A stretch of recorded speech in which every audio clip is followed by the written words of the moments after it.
Hi, this is Carol. Our discussion this week is about grades. It's week 6. And when I first read the questions, I thought numbers, consequences. I was really not sure what I wanted to do. So I looked back at my different MLA syllabi. I looked at the courses that we had surveyed earlier in this class, the online courses like Ottawa and Fairleigh Dickinson and so forth. And I called my daughter, who has been in some undergraduate classes, because I feel like those would be the classes that I might be teaching, or high school level, not graduate level, and I wanted to see what her policies had been in her classes. And so anyway, I started thinking about it, and I really came back to sort of the fundamental idea that grades are given in order to assess learning, that as teachers we want to know if our students are meeting our learning goals, if they are understanding what we're trying to teach, and we can only do that through a work product. So if a work product is not turned in, and it's not turned in a timely manner, then we have no way of assessing that. So it is important that we have assignments and that they are turned in on time. So for that reason, these would be my policies. I think that midweek assignments like blogs and discussion forums should be turned in on time. And for each day that they're late, there would be a 10% deduction.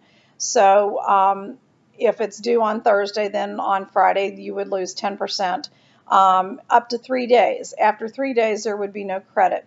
And the reason for that is that most of the blogs that are posted or discussion forums require a response from other students.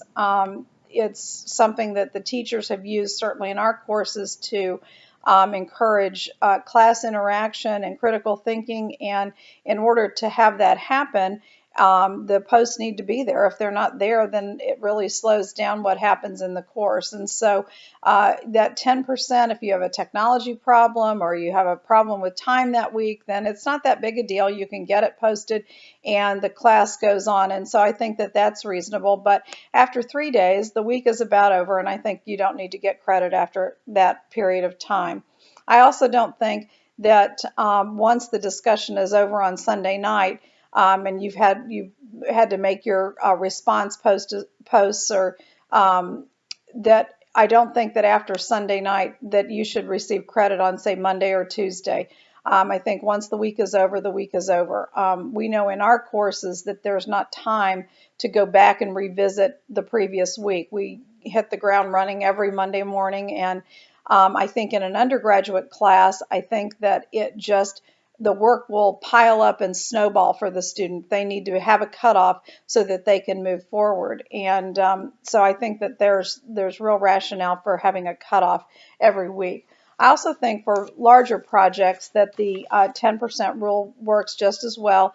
That if an assignment is due on a Sunday, for instance, then for each day that it's late, up to 3, the student would receive a 10% deduction for a late project or paper. Most of the policies that I reviewed stated that late papers would not be accepted at the end of the course. No late work would be accepted after the last day of the course. And that makes sense to me because the instructors have to finish grading and then submit grades in order to be posted online. And so I think that that would be something that I would want to adhere to as well, just so that I can keep up with the paperwork, really. So I think those are all reasonable policies, and ones that seem to be implemented in a lot of different areas, both graduate and undergraduate levels. The thing that concerns me was the last question that we had, which was, what if a student contacts you with reasons for work being late? And I think that if you had someone that was habitually doing this, that it would be easy to say, this seems to be a perpetual problem. I think that, inevitably you're not going to do well. However, I also have been the victim of technology issues, as have most of you.